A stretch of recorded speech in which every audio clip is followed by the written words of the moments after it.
Welcome to my house. Welcome to the Structure Talk podcast, a production of Structure Tech Home Inspections. My name is Ruben Saltzman. I'm your host, alongside building science geek Tessa Murray. We help home inspectors up their game through education, and we help homeowners to be better stewards of their houses. We've been keeping it real on this podcast since 2019, and we are also the #1 home inspection podcast in the world, according to my mom. Welcome back to the show. Happy New Year. This is actually our second podcast of the year, but it's the first one we're recording this year. Happy New Year. Woo! Yeah, I was Oh, go ahead.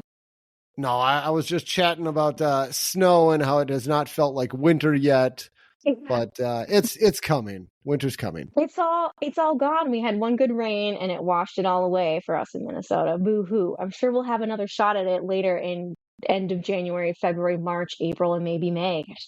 Yeah, we got some time yet. We got some time. We do.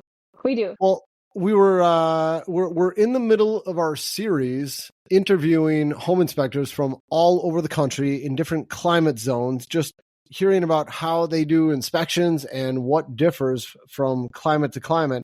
And today we've got a first-time guest on our show. We got Bryan Standley with Inspect KC. Bryan, welcome to the show. How you doing today, sir? Hello. Thank you for having me. It's a great honor to finally be on the Structure Talk podcast. Oh, thanks, man. Yeah, I first learned about Bryan when people would send me his, I'm going to say it wrong, TikToks. Is that what you call the short videos? Yeah, the short videos. Reels? Reels. Yeah, whatever it is. Bryan just has blown it up. He's got about 100 million followers or something online, and he puts out so much content. And then we met at an IEB conference. That's right. So shout out to IEB. Yes, more inspectors that I know through Inspector Empire Builder. Fantastic organization. Get to meet so many wonderful people there, and that's where Bryan and I met for the first time, at least in person, right? Yeah, that's right. Are they today's show sponsor, by the way? We might need to. Yeah, that's exactly it. That is our show sponsor. You know how this goes. I do. I've listened to every episode. You know. Oh man, love you. I know Bryan. what you call your fans, but I'm one. Thank you. Yeah, this is my shout out to our show sponsors, IEB. If you don't know anything about them, check out the link in our show notes. And if you need more info, well, you're always welcome to reach out to me. I will talk your ear off about them. But Bryan, if you would, just tell us a little bit about yourself. How did you get into home inspections? What's your background, and where are you at today? Yeah, so my journey into home inspection started before that's where I knew I was headed. So out of high school, I started working construction jobs. And I say out of high school, I didn't graduate. But, Okay. I eventually got a GED. I got a associate's in automotive technology, but that's kind of a whole different topic. But so I was working construction in north central Arkansas, and economically you might call it like an economically depressed type area, not a whole lot of money. Most of what we did was home repairs, small additions, some remodeling and things like that. And just because I'm very curious and very eager to learn, I started subscribing to different trade publications like the Journal of Light Construction, Fine Home Building Magazine, all these. And I would just read every page of these things. And in the back, they would have books you could order about every various topic of the house. So I'd buy those books. And in the evenings, my wife would always make fun of me. So I'd get home from working a long, hard day in construction, and I would just sit and read these articles. So I've read decades of articles all about home science and diagnostics and all this stuff. Didn't even know that home inspections was a thing. So fast forward, I moved from north central Arkansas to the Kansas City area in 2014, and I worked for a big corporation. I was doing in-home installs of telecommunications type equipment. And through a mutual friend that I had through church, I was introduced to my former boss. And she said to Nick, his name's Nick, shout out Nick. She said, Nick, you need to meet Bryan and you need to hire him. And Bryan, you need to go work for Nick. Yeah. And so early 2016, kind of sparked that relationship. Went to work with Nick, and I worked with him. I think it was about 4 years. And one day he basically said, "Here's your non-compete. You can have it back. If you want to go start your own thing, go for it." And so we have a great relationship to this day. And so in the end of 2019, Inspect KC was born, and been at it going on 5 years now. Fantastic. Amazing. Wow, Bryan, thanks for sharing your story. I think I met you probably at the same IB conference that Ruben met you at, and I don't remember what year that was. What was that? Gosh. Probably 2020. Okay, so right after Or, you like guys started your company. And I have to say, you are one of the brightest people I've met. I mean, you have reached out a few times with some really great questions about different situations in houses, wanting just kind of a building science perspective. And I have such admiration for people who, life is not always a journey through life is not always a straight line, and you take a kind of road less traveled, and you've been through some things, and you're a self-learned person, and you worked really hard, and you clearly are extremely intelligent and learn quickly and soak up the knowledge from every resource that you can. And I just have so much respect for you and how you inspect and the company that you have and how far you've come. And it's very admirable. So congratulations to you. Amen. Yes. Yeah, very inspiring person. I'm going to be tearing up. This will be an emotional podcast if we keep going. I mean, you're welcome to, but it may not be good listening. I remember just at the conference, we had started doing our podcast a few years before that, and we showed up at the IB conference, and you and who was the person that was with you that night from your company? Paul Krangle. Shout out Paul. He's also still an avid listener. That's right. Is he? We love you, Paul. I just remember you guys were like, "Yeah, we listen to your podcast," and I was like, "Wait, you listen to our podcast? People listen to our podcast." Yeah, we've got tens of listeners, Tess. Anyways, we're excited to have you on stage to represent our mixed humid climate zone today, and hopefully learn a little bit more about kind of how you guys inspect, what you look for, the problems that you have, typical housing stock, and maybe dive into some building science stuff today too. So thanks for coming on the show. Yeah, absolutely. You've listened to this series before when we did last year, and I'm just curious to kind of hear your perspective and your thoughts on your climate zone, because obviously you hear a lot of cold climate stuff that we talk about, but we want to hear about what you deal with your housing. So where's today? What do you think? What do you want to dive into? Well, I think that, of course, we are a mixed humid climate. I think it's categorized. And in Kansas City, we also have, it's an old city. So we have the older houses typically run like mid-19 teens. Okay. And then, we've done some older, but there's not a whole lot of those left. And then, of course, there's still new development happening, and pretty much through every decade, the city was growing. But I think when it comes to discussion topics today, one very unique thing in my area is that Kansas and Missouri, which our city borders both, it's in both states, neither state has state contractor licensing, building enforcement, building codes. There's nothing in either state. Yes. Mind oh blown. My goodness. I had no idea. Yeah, it's actually when people, sometimes we get investors from other areas, and I have to explain, this is the wild, wild Midwest. Yeah. It's lawlessness out here when it comes to construction. So um, Wow. the What's the population, really quick? What's the population of Kansas City, I think it's roughly? around a million, Okay. something like Yeah. that. Yeah. It's a lot of construction going on that there's no codes for. There's no oversight. There's So no what they regulations. do is the state leaves it up to the local municipalities. So that could be Mm, either a county or a city, and they come up with what they would like to enforce. And so that's you so can, confusing. in one city, you might have like Kansas City proper, unless some change has happened that they didn't let me know about. They're using the 2012 building codes. Oh my goodness. And then you Okay. can drive across the street and maybe that city's on 2008 or they're on 2018. So Um, it's really all over the map. wow. Wow. How do you figure out how you're going to handle like what you inspect and how you write a report if everybody has a different bar that they're building to? Yeah, I mean, I think it kind of makes it more difficult.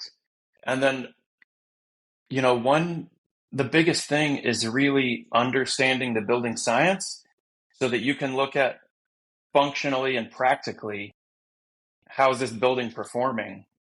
Yeah. Because I can't just say like, well, here's the rules. You Right. didn't follow them. Is this working or is it not working? Yeah. I love that. I mean, at the root, I think that's what a good home inspector does. They can look at the house, they understand the code and what's going on, but they also can say, okay, here's fundamentally what's going to be potentially a big issue for you, and here's why, and you have to understand the building science to do that. Yeah. Yeah. And home inspectors are not code compliance officials, and we don't need to report on anything related to government regulation. And some home inspectors in different parts of the country, they are just so adamant, like, you never use the word code and it's bad, and I'm not a code inspector. And I kind of shrug. It's like, okay, fine, you can be that hardline about it, but at the end of the day, I mean, if we're going to back up some of our recommendations, it is nice to know what the building code is. And I think, Bryan, Mhm. you might have one of the most extreme examples I've heard of the importance of really not quoting code and not putting any of that in your reports if it varies so wildly city to city. I mean, Yeah. at least here in Minnesota, we have a building code for Minnesota and everybody needs to follow it. Now, you get some variations in interpretation, but Mhm. it's the same book. We got the same Mhm. set of rules we're supposed to all be following. Yours is, I would hate that, but I mean, I guess Dizzying. it's exactly what you said. You really need to focus on performance and understanding the why behind all Yeah. of these codes. Yeah. So Wow. interesting. Yeah. Okay. And it kind of goes beyond that because, even within each city, adopting whichever code they have decided to adopt, well, then they can still change things. They'd say, well, we'll take the 2018 code except for this part. We're not going to take these new changes that came in, and so and then the enforcement is not even great. Honestly, I won't name the city, but I did call a local city and just say, hey, I'm coming across a lot of flipped houses, and I go online to like try to see if any permits were pulled, and a lot of times they haven't been, and I'm finding a lot of issues. Is there anything like, should I be doing anything? Is there someone I should call, or you know, not that I want to like go tattle on the home remodelers or something like that, but just kind of trying to find out like if there's something that I should be aware of or should be knowing. And so I talked to like the head building enforcer for that city, and he said basically that the local judges would not do anything as far as code enforcement. Mm. So he said, I've stood in a driveway and I can see a dumpster full of building materials. I can see through the window open studs, and I couldn't get like a warrant or any kind of permission from a judge to allow me to go in there to even make them get building permits. Interesting. Wow. It is the wild, wild west. It's that much more important, it sounds like, if you're thinking about buying a home, to get a really good home inspection, right? And do home inspectors have to be licensed? I'm guessing not where you are. No. Okay, so there's no licensing, there's no requirements for home inspectors either. So you really have to get a good home inspector who knows what they're talking about if you want to make sure you're not potentially diving into something that could be a big money pit or a disaster. Yeah. Yeah. It is. That's kind of like your only hope, really. Although you guys had licensing for a few years, didn't you? Yeah, so I think in Kansas they had maybe like a year or two where Uh-huh. they had, established some law to create licensing, and then I think that whole thing just kind of unwound itself, and they canceled that law. That's what I Which heard. to me, Yeah. that's kind of funny because you don't need a license to build the place, but if you want to look at it and write down what you see, that's Yeah. Makes no sense. Oh my goodness. Okay. Well, tell us a bit about some of your housing stock then. So you said some of the older homes are like 19 teens to today. And what's your typical construction look like? Do your houses have basements? Are there crawl spaces? Is it wood framing? Describe your typical house. Yeah, so it is almost everything has a basement. We do Okay. have, there was a short time period, like mainly kind of like mid 40s, where there were some little like 2-bedroom bungalow type houses that were built on crawl spaces. And then, but all around that, like before and after, pretty much everything has been basement. And then kind of in recent years, we've seen some more slabs pop up, just with trying to make some more economical builds. Okay.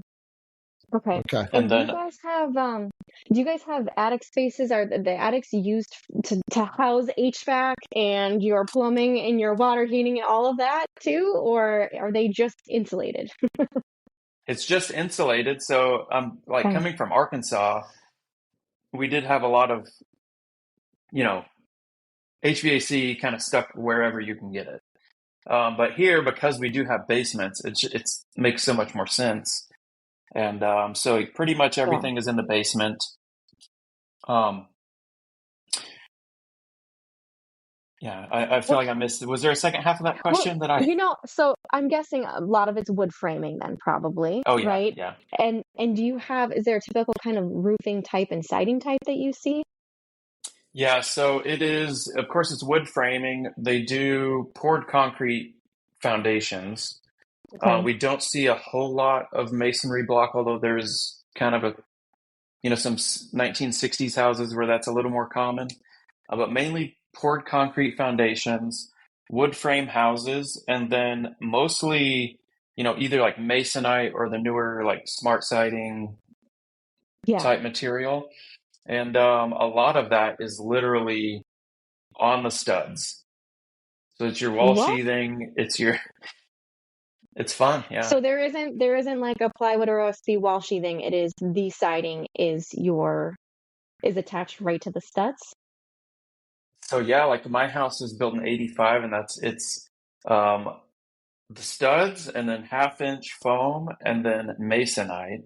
And so I just got my siding replaced, but um, Wow. yeah, and I've definitely seen new construction where it's just LP smart side straight, maybe Tyvek and then LP. I mean, some people are using sheathing, but that's how it is. And as far as energy codes, we don't believe in them around here. There is no Do you airtightness. do you use insulation? Do you put insulation in between the siding and the sheetrock, or is it just an Yes, empty yes, yeah. space? Okay. Yeah, we'll put some fiberglass in there, just Okay. for good Okay. measure. Well, as Wow. we all know, it makes for a more durable building. There is that. I mean, it costs more to operate, Yes. but it is more durable. Yeah, Yeah. it Wow. easily dries itself. Yes. There's a lot of truth in that. Oh Yeah. my goodness. So as you I can, yeah. sorry. No, I was gonna say I have heard of that being done, but I can't believe that's still being done. Yeah, Yeah. it's an interesting choice. I mean, So as you can imagine, with not putting any attention into air sealing, and then you just have the wall sheathing is your siding basically, and you paint the panels. Um, I'll go through new construction of just any house, built like the last 15 years, and on really cold days, you'll see like icicles weeping out of the bottom of the siding down like the foundation face, because as that warm interior air just makes its way through the outlets and everything, condenses Wow. on the back of the siding, runs down, and then freezes as it drips out the bottom edge of the siding. Huh. Thank goodness there's a lot of air leakage happening so it can dry out. Yeah. I guess so. Yeah, exactly. So what Wow, so types of moisture yeah. what type I of was just gonna moisture say, problems do you find? yeah, exactly what I was thinking. Yeah, I mean, we have, I guess, a lot of wood rot on these exteriors. Because if you can imagine, you're installing like a window, like a flanged window, straight onto siding panels. So they'll Yeah. just tape it to the siding, cover that with a trim board, and that's your Gosh. window detail. Okay. Wow. Wait, so when water gets behind the siding, do you have a weather resistant barrier? You said you wrap the studs with maybe a Tyvek or something, but the window flashing gets installed on top of the siding. So if water gets behind the window and between the window and the siding, does it get into the wall? Is that a problem? Yes. No. So I will Short answer, yes. say that, what I'm describing is you're not going to find that every single time, Yeah. because it's, from one builder to the next, you will find differences. And there are some that obviously do a lot better. And even though, they're still kind of working with maybe more economical methods, they still put some forethought and do a little bit better job, and actually, use like some Z flashing over the windows and some things like that. Or maybe they are using sheathing on the walls and that kind of thing. So it's not universal, but I've Yeah. certainly found that. Very interesting. And give me an idea too, like what's kind of the temperature extremes that you guys experience where you're at? So we will get, some days down in like 0 and below. And then that usually is not too long of a window. Like, you might have a week where it's Okay. extremely bitterly cold like that. Yeah. And then in the summer, you might get kind of the same, like maybe a few days to a week where you're like at 100 or a little over 100, something like that. But one thing that my wife and I really enjoy about this area is that we feel like we really get 4 seasons. Yeah. Like a Yeah. full spring, a full winter, a full summer, and fall. Whereas like where we're from in Arkansas, there would be times where it's like, well over 100 for well over a week, and the humidity is like 80-90% all the time. It's not comfortable, Mm. you know? Mm. And so here it's like a little more moderate, although we do have, The nice extremes warm too. summers. We have some nice cold winters and Yeah. get some Yeah. snow and those kinds of things. So do your houses have vapor barriers then? I mean, I know you don't believe in energy code, but do builders use a vapor barrier? And if so, where do they put it? I mean, you've got both extreme heat and cool, and you've got humidity. So Yeah, curious. not really. Like my house does have it, which is actually because it has the foam outside, it's like not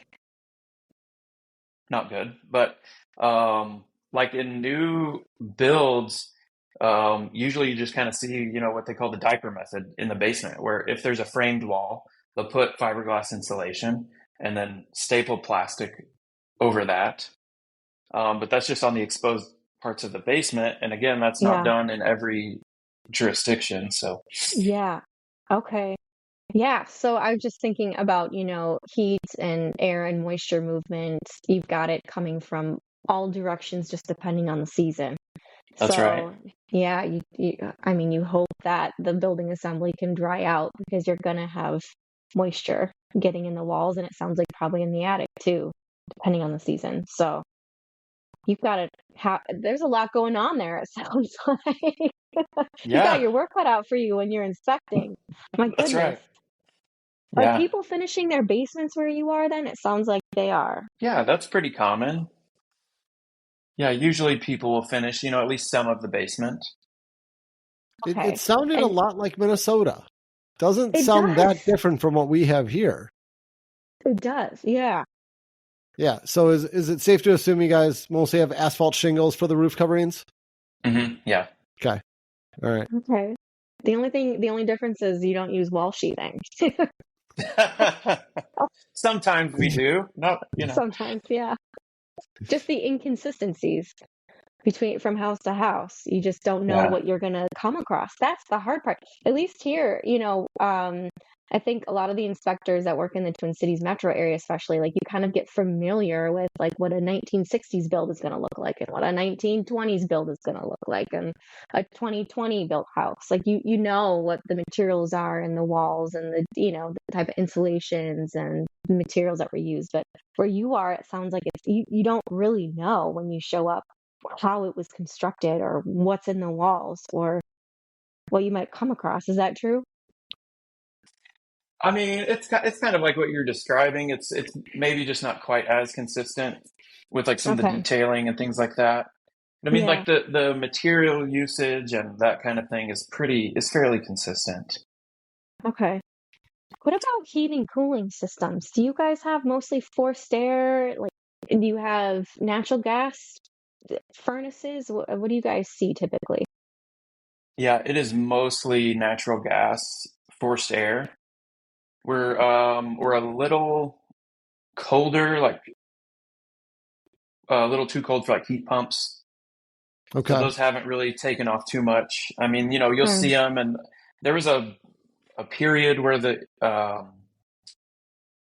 the electrical utility had like a rebate thing, and so a lot of new builds were getting heat pumps, but then they ended that. So we're just kind of back to everything's just like central AC, natural gas heat. Okay. Okay. And what about do you have any type of ventilation system that's installed? I'm assuming you don't, given the fact that your houses aren't sealed up. And I'm thinking about like heat recovery ventilators or energy recovery ventilators or anything like that. Do you guys bother Mhm. with that, or do you just say the house leaks enough and we're good? Yeah, I think so. I don't know the exact count, but I've personally done somewhere in the ballpark of like 4,000 inspections, Uh and I think I've seen two HRVs or ERVs. huh. Okay. Yeah, Not very common. and You one of call that them a was in unicorn. a Yeah. 1960s built passive house, which was like a rare gem. I had a blast inspecting that house. Wow. A 1960s house was one of the two. Passive house. Yeah. So is indoor air quality a big concern where you are? Do you hear people talking about it? Is it a concern for them? Yeah, I mean, we do we just have so much moisture and energy moving in and out of the buildings that we do get mold issues. Not as bad as I think like a more hot and humid climate probably would. But yeah, I mean, that is something that we definitely deal with. Okay, so people are really kind of focused on mold, it sounds like. Like they're worried when they're buying the house. Are they asking you as a home inspector, like, did you find any mold? Yeah, we do get that question. We do have also like high radon in our area. And so Okay. that's another one. But that's Yeah. we have pretty wide adoption as far as like radon testing. Most people get radon testing Do you during Okay. the do you home do that inspection. yourself, or do you sub that out? So I sub that out. Okay. We have a great local partner that's all they do. They don't even mitigate. All they do is test. I And remember I've been to their booth. I've done a couple of conferences in your area where I've spoke, and I remember meeting that vendor, and that was before we had people in my area doing it, and I was like, this is the most novel thing, and I couldn't believe how cheap it was. I'm like, they're doing this as a third party for less money than I'm paying my people internally to do this. I wish you guys were in my area. That's why I don't know a whole lot of home inspectors in an area who test it themselves. Most people just sub that out. Yeah, it's kind of just a better deal to let them do it. And then Wow. they set up the appointments and showing time. So they deal straight with the listing agent. Use the iBox, just drop it off, pick it up. And so with like my Spectora automation, someone books it, they get the email, they drop it off, they pick it up, I get an email back.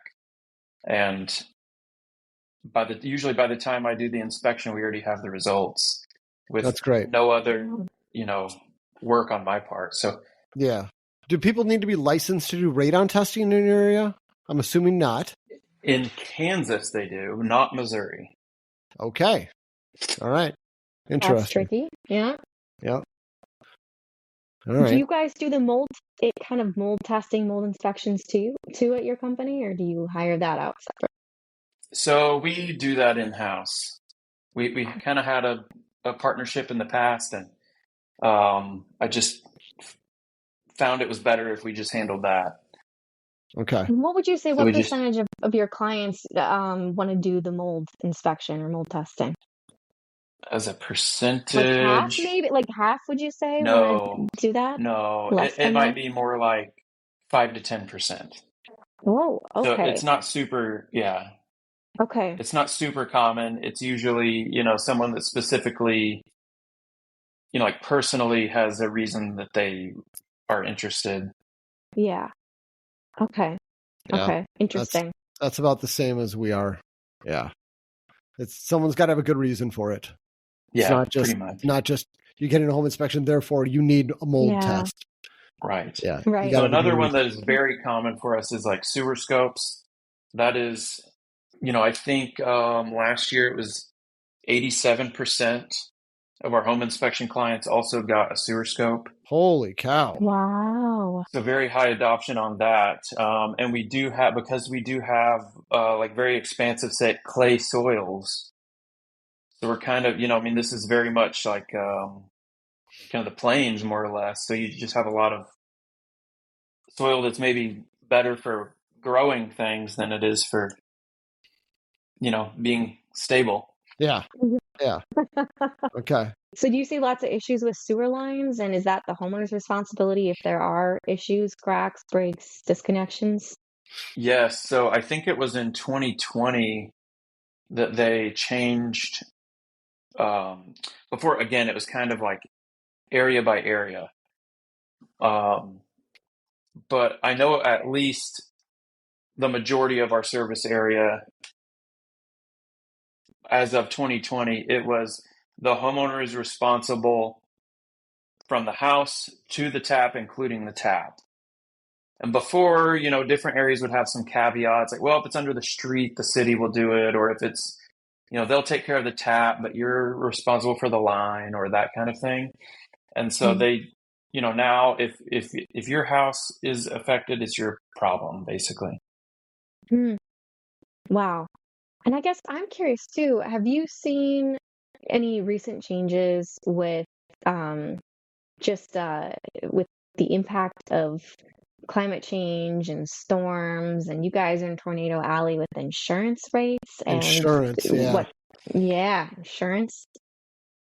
Yeah, that has actually been kind of more and more a topic of discussion because rates, they're going up, and some of the kind of demands of the insurance company. I think it was last year for the first time, I got a call out of the blue, and someone said, my insurance company is making me get a home inspection or they're dropping me. Can you do that? Do you know what they're wanting? And I was like, I know just what they want. I'll be right out. How did you know?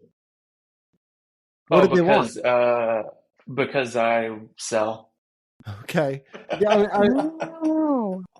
Okay. It's just confidence, Is this a 4-point inspection? What is the insurance company Well, looking that for? kind of thing hasn't really made it here. And so I just went and You're creating You know, it. I make a You're lot of creating what the educated insurance company guesses. wants. Okay. You're an entrepreneur, Bryan. You're a smart, sharp guy. You're figuring this out as you go. So the insurance companies are starting to require inspections, and you're the person that's figuring out what they're getting. What they need, yeah, that's right. They're getting what you're giving, basically. Yes. Yeah, And you're telling them, here's what you need. Yeah. yes. And Yeah. yeah, I mean, If in we my all believe that opinion, this is what you need and they There you go. accept it, it's exactly what you need. No. yeah, Well, in our But no, I you're mean, I the experience, expert. documented like the types of the siding and the type of roof covering, and especially things that I know insurance companies are interested to know. You know, like if, like for instance, that particular house, it had like hardy siding, so cement composition siding. yeah, Well, that's something your insurance company would rather you have. I'm certainly going to make sure they know that, and those kinds of things, and then just your basic. Do you have your smoke detectors where they need to be? Are there any blaring issues with like some kind of outdated electrical system or those kinds of things? So, and again, I Okay. listen to every episode, so I've heard all the podcasts about the Florida issues and all the Yeah. different insurance inspections that have happened. the 4 points we're Oh, doing wow. now. Yeah. And, before the show, we were Yeah. talking about what you're doing for investor inspections. I thought that was kind of interesting. You want to talk about that? Yeah, so actually, I do. I have a small list of notes here of things I want to make sure I talk about, and that's one of them. And that is that Kansas City. If you ever see like articles from sources like Bigger Pockets or other like real estate investment focused resources, they'll usually list Kansas City as like one of the top 10 places to invest in real estate because we have a very diverse like economy, diverse job market, and it's just kind of a slow and steady type economy versus like maybe some of the coastal cities where you have like large jumps and falls and things like that. So we do work with a lot of investors, and one of the things that we decided to offer was we call it our 5-point inspection, which is not related to the insurance thing, but it's basically for anyone that knows about the real estate investment side of things. It's kind of what they call CapEx or capital expenditure, which would be that's more of a tax. That's more speaking to how you deduct repairs on a building on your taxes. But it's basically like the big major systems and components of the house or property. And so we will go in and just focus on like the mechanical systems, the structure, any kind of life safety issues, anything where water is out of control, whether that's, with the siding or a plumbing leak or something along those lines, where we have like an active issue. And then the roof. And so for investors that maybe don't want to spend or they don't need all the details of a full inspection, we'll just kind of do that more broad level inspection. Okay. Mm-hmm. What % of your business is doing that type of inspection, would you say? So about 20% of my business comes from like multifamily and commercial. And out of those like multifamily customers, it's probably 80% of them are doing like our 5-point. It's by far the most popular for investors. Because if you can imagine you're buying, let's say 40 units, you don't need to know about, 50 dripping faucets or something like that. Yeah. You know what I mean? It's like, okay, just should I buy this place or do we need to renegotiate? Because usually these types of investors, they have someone on staff that's going to deal with like the little service call type stuff. And that would just muddy the water for whether to go through with this deal. They just want to know, like, are there major plumbing issues with it? Did they have polybutylene piping that's leaking everywhere? Or is it just your standard kind of maintenance stuff that's going to need replacing every now and then? Yeah, exactly. Okay. Yeah. Yeah. And what was your fee for something like that in comparison to a standard home inspection? So it's so my fee breakdown, it's calculated by how many units are we inspecting, and there's a fee per unit, and then how many buildings are those units in, and there's a fee per building. Okay. Got And it. so if we took that down to like a single family house where it was one building, one unit, compared to like a regular home inspection, it's like roughly 66% Okay. of that. But of course, as you scale up to 20, whether it's 20 units, 80 units, whatever it is, obviously It changes. that can Yeah. grow. Yeah. But that allows it to be, an appropriate price. Like yesterday, we were inspecting 22 units. Well, those are all duplexes. So that's 11 buildings compared to if that was like two 10-unit buildings, that would be, there's just a lot less structure to go through. Yep. Okay. Is it kind of the wild, wild west where you are for home inspectors too, in terms of what they charge for their services? Where do you guys fall in that spectrum? I mean, do you find that kind of everybody's on the same page, or there's some people willing to do it for super, super cheap? And where do you guys fall in comparison with that? There are a couple that are like very cheap, like ridiculous, like Craigslist level cheap. Yeah. And then most everybody's like in a pretty tight window. Okay. And then there's a couple that maybe are like lower volume that are Higher price. we'll say significantly higher, but higher. Okay. Interesting. Well, I'm curious to hear, Ruben, if you don't have any more specific questions, I want to know what you wrote down in your notebook, Brian. What other topics did you what other topics did you write down in there that we haven't covered yet that you want to talk about today? I honestly, as I was glancing over, I was like, okay, I've already mentioned that, the age of our houses, the building code things. Yeah.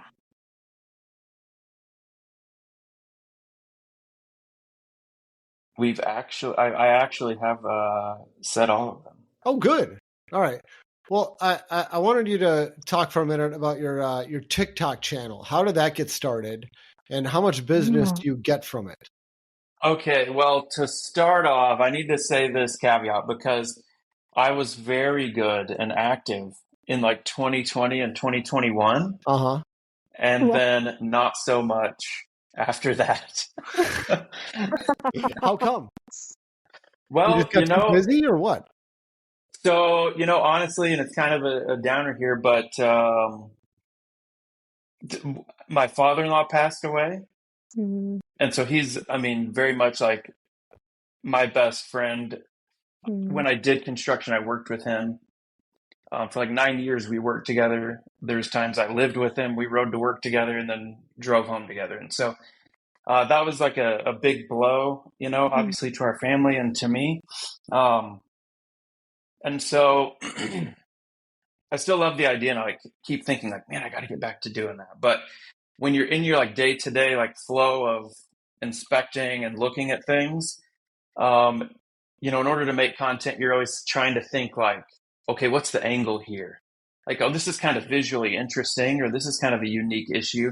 Like, what's the angle? What am I going to say as I point this out? Because, you kind of want to hook the listener and like get them to watch that kind of thing. And so it was just like, I was just like, oh, I can't think about that, So that's sort of what broke the habit of, being consistent on that front. But it's, especially while I was actively doing it, I still get a lot of views. The content's still out there. And while it's not quite as long of a shelf life as like a blog would be, it does still kind of circulate a little bit. But I had a lot of engagement from local real estate agents, other people like that wanted to be home inspectors reaching out. A lot of it was very interesting, just people calling up. I watch your TikToks and I'm buying a house. Can you come do my inspection? So it was very worthwhile. And I'd say to anyone like considering making content, like the primary thing is consistency, and then try to be entertaining. Yeah. What you're selling on that platform is entertainment. You're not selling inspections. Yeah. And I don't want to get hung up on the platform. I mean, I said TikTok because that's where you were doing it. But I mean, today it could be what, Facebook Shorts or YouTube Shorts, they call it, and Reels and all these other basically just short format videos with the vertical orientation on your device, which is intended for viewing on mobile devices. That's kind of the mobile device. I don't know. Rule is 30 to 60 seconds, no more. 60 seconds is long, right? Right. Yeah, that's long. That's long. And now they've introduced, like, most platforms have like 2 or 3 minute videos, but it's like, good luck getting somebody to sit there for 3 minutes. Yeah. While they're scrolling reels, it just doesn't really happen. If it doesn't hook you in the first couple seconds, people are, swiping to the next thing. Yeah, they say you have like 5 or 6 seconds for someone to decide whether they're going to keep watching. Wow. Yep. Wow. Yep. I've seen my kids swipe, and oh my gosh. Oh yeah, for sure. Yeah. Our attention spans are going downhill quickly. What would you say were some of the top viewed videos or shorts that you had? What kind of topics were you making these videos on that were a hit with viewers? It was just things I would come across. And a lot of times I would think, oh, nobody's interested in this. And then I would stop and I'd go, well, I think that because I've seen this 100 times. Yeah. But a lot of people have no idea what this is. And so there are, like some of my biggest videos were related to like a new construction where the master bedroom was not insulated at all. And there's no access from the rest of the attic to that bedroom So how'd you figure it out? Well, you know what clued me in on that one was I walked in, it's brand new construction, so it's still owned by the builder. And the first thing I noticed, it was warm inside. And I thought, why is it so warm in here? I looked at the thermostat, it was set to 72, which usually they're down to like 60. They just want to keep it from freezing. They don't want to pay a bunch of utility bills. And I looked over and the fireplace was on, the gas fireplace. And I thought, this is not right. Usually the fireplace has never been lit, and I'm, trying to blow all the air out of the line, trying to get it to light so I can test it. I said, this builder's doing something here. And so then, I like work my way through the house. I get in the master bedroom and I was like, this room is cold. That's why they have the heat cranked. That's why they have the fireplace on before I got here to try to warm this room up. So I just got out my thermal camera, looked at it. And then of course, you can see that the ceiling joists are the warmest part of the ceiling. We know what that means. That's right. Outside in the hallway, it's just the opposite. And I was like, all right, I found the issue. Wow. Nice. Wow. Nice find. Good sleuthing on that. Yeah, sometimes you have to, I mean, as home inspectors, I think one thing that's key to doing a good home inspection, you have to have a kind of a consistent process for how you tackle a house, working from left to right or, counterclockwise or however you do it. But you do have to be objective and take a step back sometimes and take in all the data and then think about it when something's a little bit off and pay attention, I think, to your intuition. Some of the best inspectors I know, they can't explain sometimes when they run across something or why they go down this rabbit hole of exploration. They're just like, I don't know. I just had to walk through that entire attic to get to the back corner to look at something. I don't know how to explain it. I just did. You have to trust your intuition sometimes, and it pays off usually. Yeah, it is so bizarre sometimes where I'm just like, I just need to go over there. I just need to get you said, all the way back there. I need to go around that corner even deeper than, normally you feel like you can see and that's good enough. And it's like, there's something about this. I need to go further. And it's crazy how often it pays off. You'll find something. Yeah. Yeah. Yep. That's really interesting.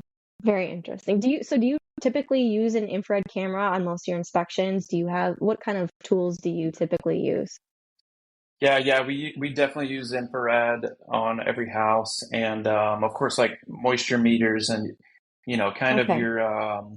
If you watch Ruben's tool review videos, that's pretty much what I go with. Yeah, great videos, great resources. Yeah, thanks, Ruben. Do you do combustion testing, analyzing on any furnaces or water heaters, anything like that too, or fireplaces? No, have not gotten into that. Okay, that's Yeah, well, that's a don't. whole nother level too. Don't. What a hassle. We probably have more painful stories than pleasant stories with using that tool, wouldn't you say, Rich? I would. It's just a constant source of problems, and Battle. it's been this way for 20 years. And yeah, if it's the standard in your area for people to not do it, great. It's the standard in our area to do it. So it's kind of like we have to, but half the time I just go, oh, it'd be nice if we just didn't. It would be so great if we didn't have to do this. Yeah. It's extremely rare I even see a test port at all. It's almost never, and it's only on like the most well-maintained homes where they clearly have a service contract from one of the big mechanical contractors, and that's the only reason. So nobody in your area is doing it. No, not even the HVAC guys and gals. Does not seem that way. Wow. Okay. Very fascinating. Wild West. It really is the Wild West. Yeah, I was just going to ask you, so do you see like this kind of just, lots of issues with new construction, just the quality of just, install for ductwork and HVAC, and you see typical problems with like intake and exhaust, improper, clearances and stuff like that, would you say? Yeah, I mean, very much so. And it's, again, because there's no rules, you really have to show your work in your report. And so, yeah, there's, I'll use, what are these things called? Would it be a manometer that measures airspeed? Do I have that term right? Yeah, I think so. No, whichever I'm not tool it's sure. called. I know what you're talking about. It's got a little fan. Yeah, the little fan and everything like that. So new construction, a lot of times I'll just put it on everything, make sure it's at least somewhat balanced. They're never balanced, but make sure I at least have airflow. And so, yeah, I've definitely found, hey, this duct has no air coming out of it. And it's a finished ceiling below. Not sure how they're going to fix it, but here's the issue, Wow. And so just having above and beyond. Having a photo in the report showing like 0 airspeed right here, it's kind of got to use all the help you can get. All right, I had to look it up. Anemometer. That's the word we're both looking for.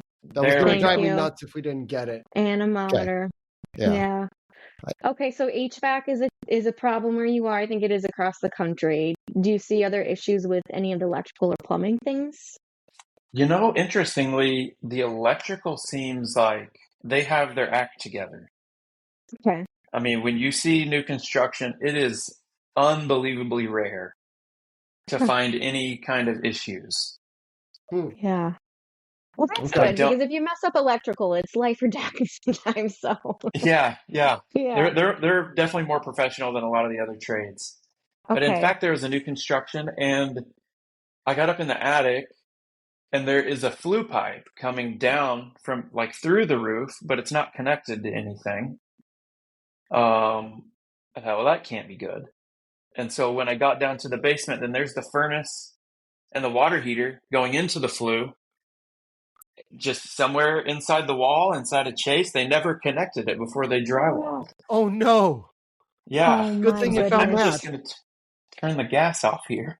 Yeah, holy cow! Bluetooth water heater. Yeah. It finds its way out. The house is leaky enough; it'll be all right. Yeah. Oh my gosh! And do you have the same problem with like just quality contractors in terms of like the carpentry stuff too? Do you see a lot of issues with decks and just improper siding install and things like that? Yeah, I mean, especially when we're talking about houses that are flipped, because most of the time, the house gets flipped before it gets sold, and it's kind of a lot of more so of like a handyman type setup versus like a builder that considers themselves a professional and pursues quality and that kind of thing. And so, but to me, it's like those are kind of easier to fix as far as like the decks and things like that. A lot of times it's some missing hardware, or it's kind of maybe reconfiguring a load point or something like that. My goodness. Well, Bryan, you convinced me. If I'm ever considering buying a home in your neck of the woods, I'm hiring you to do not an investor inspection, but a full home inspection. Yeah.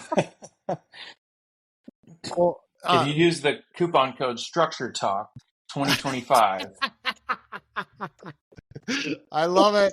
I love it. That's good stuff. Well, Bryan, where can people find you? So you can find me on, of course, inspectkc.com. That's my website. And then I'm on social media as Bryan Standley on Instagram, TikTok, and Facebook. So Okay. All right. I'm always happy to talk with anybody, help anybody I can, give advice, share anything I know, anything I have. Sweet. Awesome. Sweet. Well, we will be sure to put a link to at least your website and one of those social media platforms in the show notes here. And Bryan, so great to finally have you on the podcast. Yes. Thank you, Bryan. Thank you for your contribution to this industry. You're making us all better. Yes. Yes. And thank you. You guys as well. And for the listeners, if you got any questions, thoughts, concerns, whatever, please feel free to reach out to us. We read all of our emails. You can email us at podcast@structuretech.com.